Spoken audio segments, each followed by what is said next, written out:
ಪದಗಳಿಗೆ ಸಿಗದ ಗುಣದವಳು, ಬರೆಯುವುದು ಹೇಗೆ ಇತಿಹಾಸ, ಬದುಕುವುದ ಕಲಿಸೋ ಗುರು ಇವಳು, ನರಳುವಳು ಹೇಗೋ ನವಮಾಸ, ಗಂಗೆ ತುಂಗೆಗಿಂತ ಪಾವನಳು, ಬೀಸೋ ಗಾಳಿಗಿಂತ ತಂಪಿವಳು, ಜಗತ್ತೂಗೋ ಜನನಿ ಜೀವದ ಜೀವತಾಯಿ.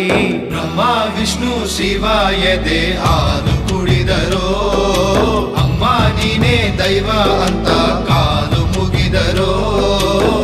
ಬಾಳಿಗೆ ಒಂದೇ ಮನೆ, ಬಾಳೆಗೆ ಒಂದೇ ಗೊನೆ, ಭೂಮಿಗೆ ದೈವ ಒಂದೇನೇ ತಾಯಿ, ದಾರಿಗೆ ಒಂದೇ ಕೊನೆ, ರಾಗಿಗೆ